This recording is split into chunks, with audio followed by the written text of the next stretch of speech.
Nah, kita akan mencoba ini menjumlahkan tiga gaya ini dalam metode grafis supaya lebih realistis dengan kondisi realnya. Jadi kita ada tiga gaya yang harus kita jumlahkan, yaitu gaya sentrifugal atau FP, kemudian gaya yang primer FP1 dan FP2. Tiga itu ya. Di tiga gaya ini akan kita jumlahkan, gaya sentrifugal, gaya primer dan sekunder kita jumlahkan ke dalam satu gambar. Nah, kita bisa gunakan lingkaran seperti ini.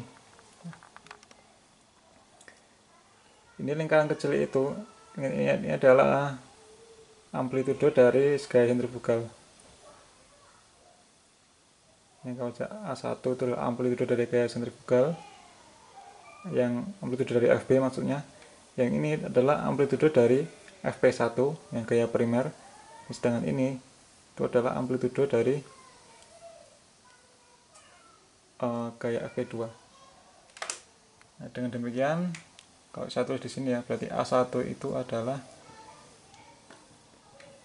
itu ya, berarti menurutnya M, berarti FB kan ya, M2 kuadrat R, terus di sini M2 omega kuadrat R, sedangkan A2 itu adalah M1 tambah MP kalikan omega kuadrat R, dan A3 itu adalah MP M1 plus MP dibagi dengan N kalikan omega kuadrat R. Nah, karena A3 itu lebih kecil daripada A2, maka ini jaraknya lebih kecil ya. Ini harusnya disesuaikan, diskalakan. A3 itu lebih kecil dari A2 dan A1 itu mungkin juga lebih kecil dari A2 kemungkinan. Nah, sekarang ini arah gayanya kita gambar dalam arah X dan Y. Jadi ini adalah arah dalam X, jadi arah gaya pada bearing yang mendatar, sedangkan ini adalah arah gaya dalam arah vertikal. Nah, kita bagi menjadi dua ini. Nah, sekarang sebagai contoh, bagaimana kalau sudut pinnya, sudut crank pinnya, sudut yang itu ya, yang sudut yang M2 nya, posisi M2 itu di titik B nya itu ada di 0 derajat. Kalau ini ada di 0 derajat, misalkan ini 0 derajat, maka cara menjumlahkan gayanya adalah ini, kita gambar dulu, berarti ini adalah FB1 sini dari 0 B1,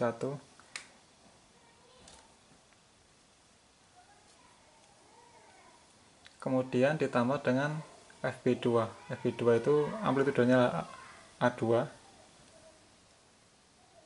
Ini kan sentrifugal ya, yang A1 ini berarti dimanapun posisi crankshaftnya dia arahnya posisi ya, maksudnya posisi pin dari crankshaftnya itu berarti dia searah dengan posisi pinnya itu. Ketika di 0 derajat, maka yaitu garis sentrifugalnya adalah searah sini. Ini saya ulang ya, ini adalah sentrifugal ya, ini adalah dari FB. Nah, ini adalah dari FP1 gaya primer, dan ini adalah FP2 supaya nggak lupa nih. Ini adalah gaya sentrifugal yang A1 itu, A2 itu adalah amplitude dari FP1, ini adalah amplitude dari FP2. Nah, ketika sudut crank pinnya itu ada di 0 derajat atau tetanya 0, maka gaya sentrifugalnya akibat dari di 0 derajat pinnya berarti dia juga searah 0 ke 0. Nah, maka dia mencapai, dia arahnya ke sini dan besarnya juga sekian. Ini adalah gaya sentrifugalnya. Kemudian kita tambahkan dengan gaya akibat dari FP1. Nah, FP1 ketika sudutnya dia 0, maka ini ya, kita lihat rumusnya itu. Kalau cos 0 kan 1, maka dia ketika 0 derajat FP1 nya itu juga maksimal, dia sama dengan amplitudenya, maka ini adalah FP1 nya sekian.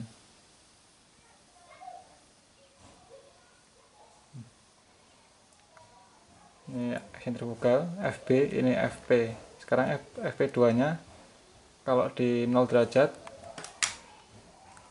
ya kan rumusnya adalah cos 2P.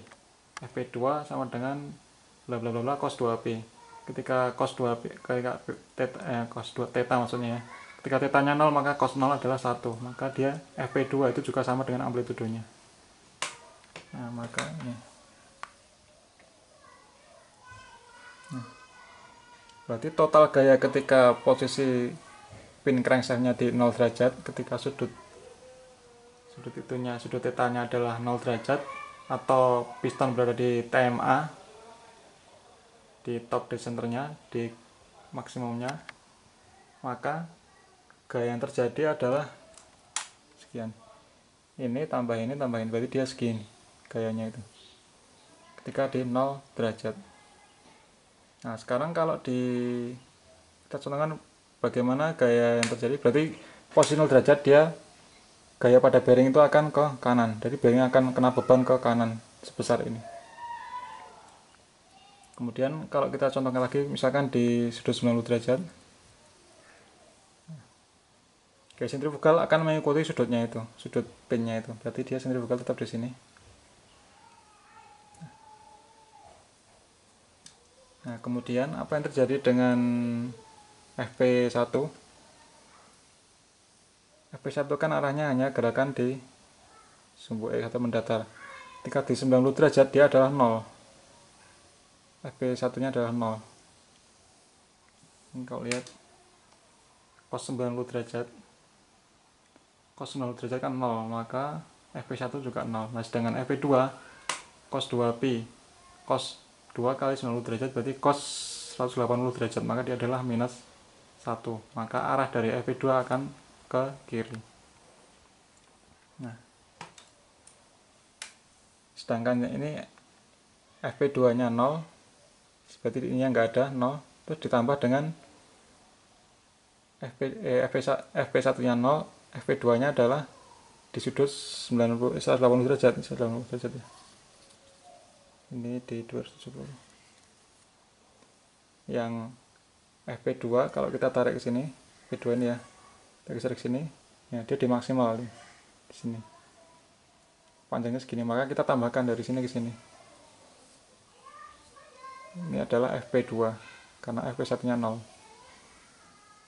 Ini dengan lingkaran ini sama, kemudian yang ini panjangnya ini sama dengan lingkaran yang jarak ini, lingkaran ini. Karena ini adalah amplitudo dari FP2. Maka resultannya ini resultannya. Nah, jadi ketika sudut crankshaftnya itu di 0 derajat,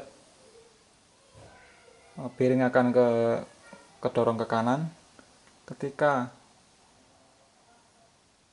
crankshaftnya itu sudutnya 90 derajat, tetanya 90 derajat, maka pada bearing itu akan kedorong gaya yang miring sana.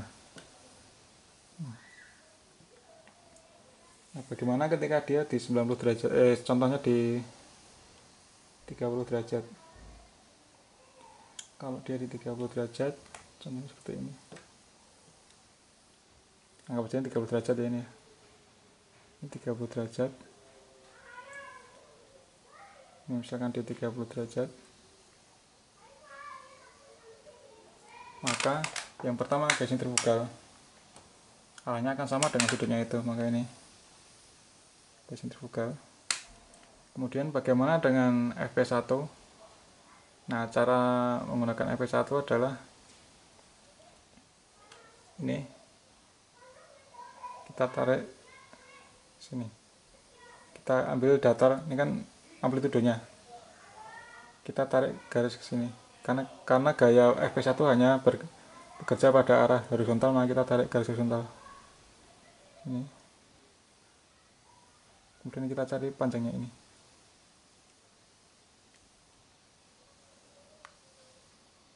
Nah, ini berarti FP1,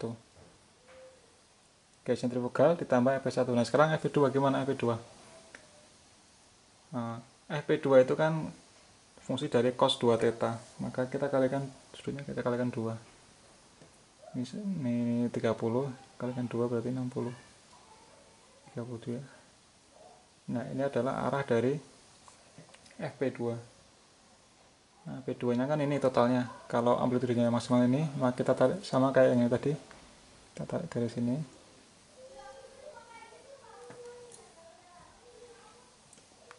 Kita tarik garis tegak lurus. Nah, ini adalah FP2. FP1, FP2. Nah, ini berarti kita tambahkan ke sini. Ini panjangnya ini kita tambah ke sini, berarti kira-kira di sini. Nah, maka gaya resultannya itu adalah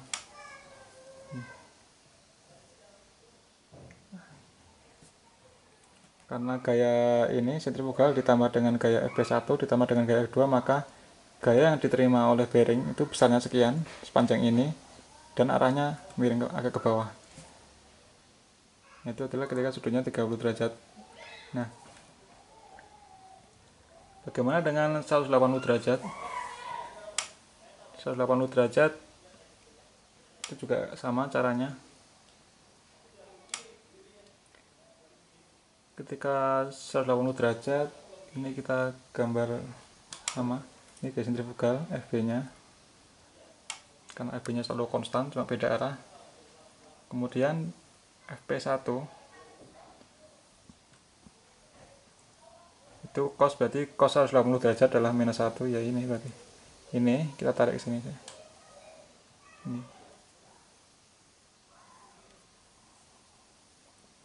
Nah, bagaimana dengan FP2? Ingat, FP2 itu adalah cos dari 2 theta. 2 theta nya itu adalah 2 kali 180 adalah 360 atau 0. Maka cos 0 itu kan 1 ya, bukan kalau minus itu arahnya ke kiri, kalau plus berarti kanan, berarti dia mengurangi. Jadi ke sini. Panjangnya ini kita tambahkan ke sini, Nah, inilah jadi arah resultannya ini.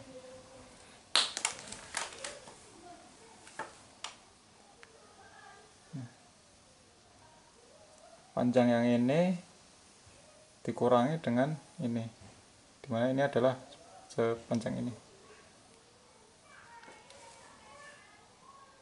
Terus demikian juga kalau dia di 270, maka arahnya juga sama dengan ini, juga sama terus ini. Nah, kalau kita plotkan semua di seluruh sudut crankshaftnya, sudut pin dari crankshaft, maka kita bisa gambar seperti ini.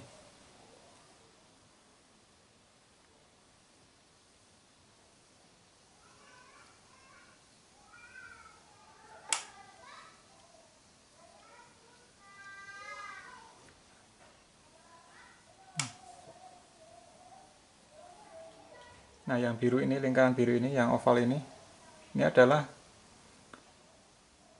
besar gaya dan arahnya yang dirasakan oleh bearing. Ketika 0 derajat dia akan ketarik maksimal, paling maksimal adalah di 0 derajat, dia tarik ke kanan.